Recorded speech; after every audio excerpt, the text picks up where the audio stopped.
کہ دوستوں السلام علیکم۔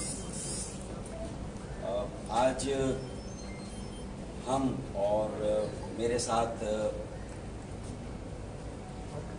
NA 256 کے قومی اسمبلی کے امیدوار جناب عامر چشتی بھائی اور PS 105 کے امیدوار فیصل رفیق بھائی اور ہمارے اور ساتھی ایک وفد کی صورت میں محترم جناب حاجی حنیف طیب صاحب کی عیادت کے لیے ان کے گھر تشریف لائے۔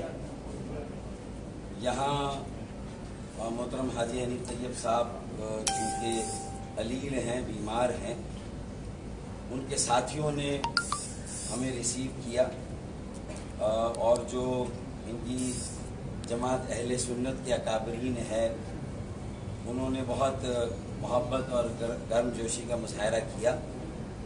ہم نے محترم جناب حاجی حنیف طیب صاحب کی عیادت کی۔ حاجی حنیف طیب صاحب کو اللہ تعالیٰ صحت کاملہ، شفاء عاجلہ عطا کرے، انہیں تمام مشکلوں سے محفوظ رکھے۔ ہم نے ان کی درازی عمر کے لیے بھی دعا کی اور ہمیں یقین ہے کہ ہم انہیں چلتا پھرتا بھی دیکھیں گے اور جو کار خیر کے وہ کام کرتے ہیں، جو لوگوں کی فلاح اور بہبود کے کام کرتے ہیں، انشاءاللہ تعالیٰ بہت جلد صحت یاب ہو کے ان تمام جو فلاحی ادارے ہیں، خیراتی ادارے ہیں جو بنے ہیں، انہیں چلانے میں جس طرح وہ دن اور رات ایک کرتے ہیں اور جو نئے ادارے بن رہے ہیں، یتیم خانے بن رہے ہیں، ان کی جس طرح سرپرستی کر رہے ہیں، ہمیں ان کی ضرورت ہے اور اللہ تعالیٰ انہیں صحت عطا کرے اور یہ سارے کام وہ کر سکیں۔ پاکستان کی سیاست میں بھی ان کا ایک بہت بڑا نام ہے اور جب صاف اور شفاف سیاست کی بات آتی ہے، کرپشن سے پاک سیاست کی بات آتی ہے، تو وجہ طور پر ہم یہ کہہ سکتے ہیں کہ محترم جناب حاجی حنیف طیب صاحب ایک ادارہ ہیں، ایک انجمن ہے اور جس چھوٹے سے گھر میں وہ رہ رہے ہیں، اس سے اندازہ ہو سکتے ہیں کہ ان کی زندگی کی کمائی کوئی بڑا گھر نہیں ہے، کوئی مال و دولت نہیں ہے، بلکہ انہوں نے عزت، محبت اور لوگوں کے دلوں میں اپنا احترام کمایا ہے۔ یہی میں سمجھتا ہوں کہ ایک سیاسی رہنما، سیاسی اکابر کی سب سے بڑی دولت ہو سکتی ہے۔ اور آج جب پاکستان میں کرپشن کا دورہ ہے، لوٹ مار ہو رہی ہے، سیاست کا مقصد ہی تجارت ہے، تو اس میں سمجھتا ہوں کہ حاجی حنیف طیب صاحب کی زندگی ہمارے لیے ایک مشعل راہ ہے۔ اور المصطفیٰ ویلفیئر سوسائٹی کا ایک نام ہے، جید اور معتبر خیراتی فلاحی اداروں میں ان کا کام بولتا ہے اور ان کا کام دیکھنے سے تعلق رکھتا ہے۔ میں آخر میں ہم نے جب آپس میں گفتگو کی تو ظاہر ہے ہمارے درمیان ایک اور قدر جو ہمارے ایمان کا بھی لازمی جز ہے، جو ہمارے ایمان کا بھی حصہ ہے، اس پر بھی بات ہوئی، اور وہ یہ ہے کہ ناموس رسالت کے تحفظ کے لیے ہم کوئی طریقہ فروگزاشت نہیں جانے دیں گے۔ ہم کوئی ایوانوں میں بھی ختم نبوت کے لیے اور ناموس رسالت کے تحفظ کے لیے جو ہمارے بس میں ہوگا ہم کریں گے، اور ہماری بنیادی جو ایمان کی جزو ہے اس پر ہم کوئی حرف اور کوئی آنچ نہیں آنے دیں گے۔ ہم نے یہ والی بات بھی کی۔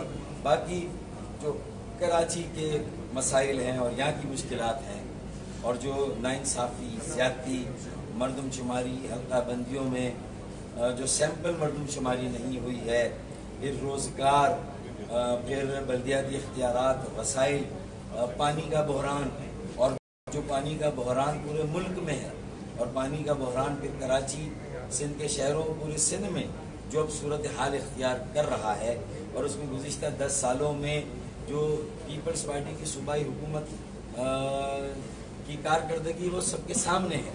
تو میں سمجھتا ہوں کہ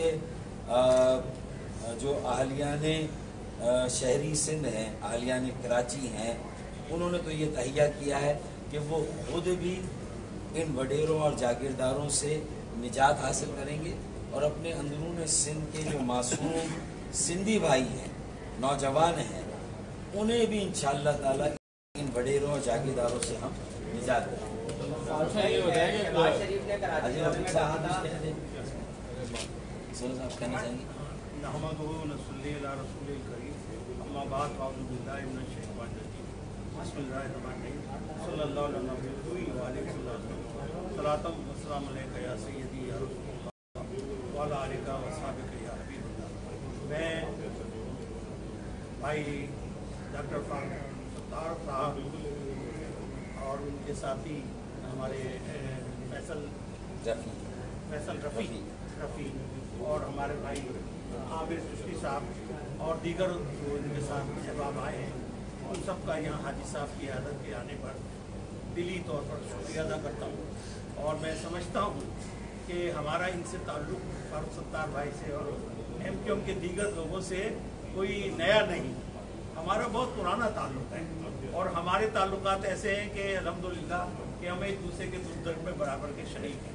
एक दूसरे के जो भी तकरीबात होती हैं गमी खुशी की उसमें शरीक होते हैं। फारूक भाई हैं, ये हमारे साथ खड़े हैं भाई हमारे साहब, इनके भाई अल्लाह उनको जन्नत में आला मकाम अता फरमाए। भाई खालिद बिन वलीद जो हैं वो शहीद, और इनके बहनोई भाई साजिद कुरैशी और उनका बेटा वक़ार ये भी शहीद हुए। ये एक शहीद ख़ानदानों से ताल्लुक़ है इनका। और वैसे हमारा ताल्लुक़ जो है मेरा ज़ाती तौर पर मेरी बिरादरी के सतह पर जानते हैं आपके इमरान फारूक से, वो भी शहीद हैं। तो आप ये देखिए कि हमारी लोगों की जो है कुर्बानियाँ MQM के लिए जो है वो शहादत की वो सामने हैं। अब भी अल्हम्दुलिल्लाह हमारे बहुत सारे लोग इनके साथ जो है वो शिरकत करते हैं। क्योंकि सियासी मामला पर हम गुफ्तगू इसके बाद किसी वक्त करेंगे, लेकिन हमारी ये ख्वाहिश है कि कराची में जो बदगुमानियाँ की गई हैं, ख़ासतौर पर हल्का बंदियों में, मर्दमशुमारी में, ये एक तारीखी बात है।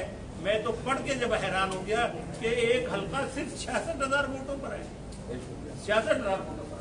और कराची का जो सबसे बड़ा यानी सेंट्रल है, वहाँ सिर्फ 4 सीटें, और साउथ उसमें जो है क्या नाम है अपना वेस्ट के अंदर जब ही बाकी रह सकता है कि जब इस मुल्क में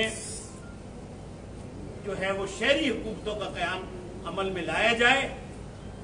जब आप भावलपुर को बना सकते हैं, जब आप दीगर और जो है शहरों के लिए वादा करते हैं, हज़ारा के लिए करते, तो क्या वजह है कि सिंध के अंदर जो है वो हमें जो है वो सूबाई खुदमुख्तारी ना मिले और हमें एक अलहदा सूबा ना मिले।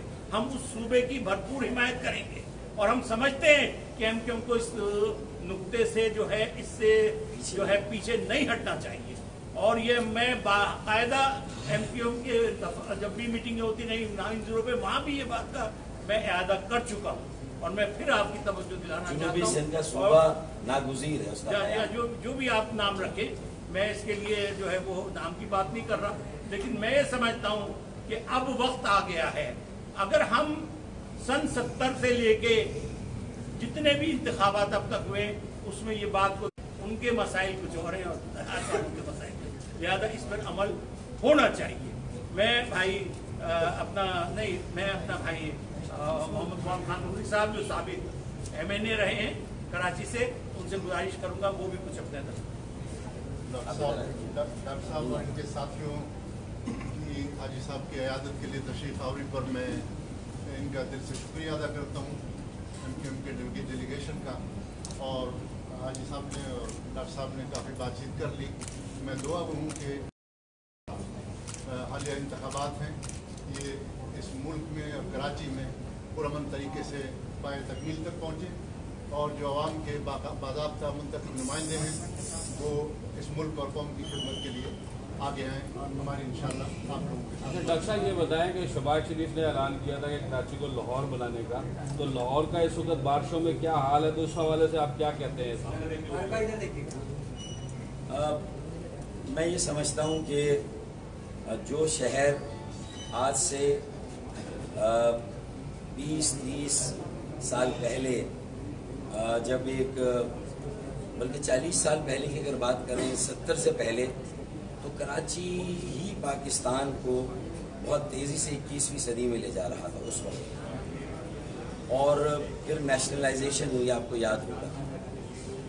निजी इदारों को कौमियाया गया, ये सबसे पहला ब्लो था जिससे कि सनत तिजारत जो कि किसी घरेलू सनत जो कि किसी भी मईशत की रीढ़ की हड्डी होती है उसे तोड़ दिया गया। फिर कराची को कौमी दायरे से निकाल दिया गया, उसे इग्नोर किया गया, उसे नज़रअंदाज किया गया। तो मैं तो ये कहूँगा कि हम कराची को 60 की दिहाई का कराची बनाना। हम तो दावा ही नहीं करते कि उसे लाहौर बनाएं या पेरिस बनाएं, कराची को कराची बनाना है। गरीब परवर शहर है, हम इस पूरे मुल्क से लोग आते हैं, पंजाब, KP के, गिलगित बल्तिस्तान, अंदरून सिंध की आबादी में इजाफा एक साथ एक ही जैसा होता है। ये 40 सालों से यही, तो फिर ये जो इजाफी आबादी आ रही है वो कहाँ जा रही है? तो ये वाला वो नुक्ता है जिसको समझने की जरूरत है। ये समझ में आ जाएगा तो कराची वालों को पंजाब, सरहद, KP के, बलूचिस्तान, अंदरून सिंध, गिलगित बल्तिस्तान, कश्मीर से आने वालों पर कोई एतराज़ नहीं। लेकिन जब ये मुल्क के मुख्तलिफ इलाकों से आते हैं तो वहाँ से इनके हिस्से का बजट भी आना चाहिए। पंजाब की हुकूमत को कराची को इजाफी बजट देना चाहिए, KPK की हुकूमत को कराची को बजट देना चाहिए। अंदरून सिंध जो वजीर आला है, इजाफे के बाद क्या हुकूमत सिंध ने कराची को इजाफी वसाइल दिए? ये मसला है। महाजर कराची के रहने वाले किसी से नफरत नहीं करते, किसी को कराची से निकालना नहीं चाहते। ये सबका शहर है, यहाँ भाईचारे को फरोग देना चाहते हैं, लेकिन उस भाईचारे के रास्ते में यहाँ के हुक्मरान, हुकूमतें, वडेरे, जागीरदार रुकावट बनते हैं। वो हमें अपना हक नहीं देकर, वसाइल ना देकर 10 सालों में एक बूंद पानी की फराहमी में इजाफा नहीं हुआ। 10 सालों में क्या सईद गनी से, मुराद अली शाह से, कायम अली शाह से, बिलावल भुट्टो जरदारी और आसिफ जरदारी से लोग ये सवाल नहीं करेंगे? आप आज कराची के गमखार बन रहे हैं, हमारे जख्मों को खुरच रहे हैं और यहाँ से वोट मांग रहे हैं। क्या शान बेनियाजी है? क्या ढिठाई है? एक बूंद पानी नहीं दिया 10 साल में और उसके बाद वोट मांग रहे हैं, शर्म आनी चाहिए। तो ये हकीकत है, ये लोगों तक जानी चाहिए। फारूक भाई ये बताइएगा, फारूक साहब, तारीख एक मोड़ पे देती है गवाही, बात करना चाहिए। तारीख हर एक मोड़ पर देती है गवाही, कुदरत के यहाँ देर है, अंधेर नहीं, बस सब्र करें आप। अच्छा ये बताइएगा कि अब एक सियासत में रुझान जो आ गया है, जैसे लियारी में बिलावल भुट्टो के पार्टी के सरबराह हैं, वहाँ पथराव किया गया, तो ये जो रुझान आया इसको आप कैसे देखते हैं और इसमें क्या असरात मुरतब होंगे? तनकीद करना हर एक का हक है। हम इंतखाबी मुहिम में जाते हैं, सारी सियासी जमातें, उनके रहनुमा जाते हैं, उनसे सवाल करना वोटर का, अवाम का हक है। लेकिन ये तरीके इख्तियार करना, इससे जो नुकसान पहुंचेगा उसकी तलाफी मुमकिन नहीं। इसकी हौसला शिकनी होनी चाहिए और उनकी हिमायत का, उनकी ज़बान से हमें यकीन, जब हमारे दिल मिले हुए हैं, हम कितने ही कौमी और मकामी इश्यूज़ पर एक जैसा मौक़िफ़ रखते हैं, तो मुझे उनसे कहने की ज़रूरत नहीं कि वो हिमायत करें। मुझे मालूम है कि अगर उनके लोग इलेक्शन नहीं लड़ रहे हैं तो उनकी अगली चॉइस MKM पाकिस्तान है। जैसा कि हाजी रफ़ीक साहब ने कहा, हमारी तो रिश्तेदारियाँ हैं, हम तो एक ही खानवादा है, एक ही कबीला है। बहुत शुक्रिया, आपके बात के इशारे में लूँगा आपसे।